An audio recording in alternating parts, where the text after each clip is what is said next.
कल्याणी वायाळ बी-फार्मच्या 3ऱ्या वर्षातली विद्यार्थिनी आहे.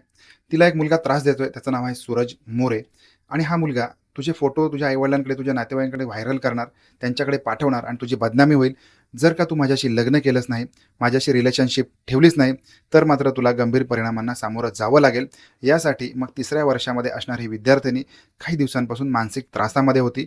15 दिवसांपूर्वी ती तिच्या बहिणीकडे देखील गेलेली होती. तिथे गेल्यानंतर आपल्या बहिणीला तिने आपल्याला ज्या मुलापासून त्रास होतोय आणि जो त्रास होतोय त्या त्रासाबद्दल आपल्या बहिणीकडे जे इतिवृत्त होतं ते सगळं सांगितलेलं आहे. बहिणीने तिची समजूत काढली. यामुळे मग तिच्या बहिणीच्या नवऱ्याने या सूरज मोरेकडे जाऊन त्याला विचारणा केलेली आहे, त्याला समजवण्याचा प्रयत्न केलेला आहे. परंतु त्यांना देखील सूरज मोरे याने धमकावलंय. कल्याणीने काही दिवसानंतर आत्महत्या केलेली आहे, जीव दिलेला आहे.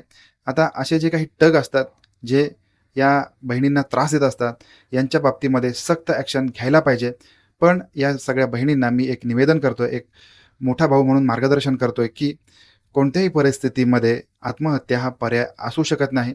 जवळच्या पोलीस स्टेशनमध्ये किंवा आपल्यापेक्षा जे वयाने मोठे आहेत अशा लोकांचा आपण सल्ला घेतला पाहिजे.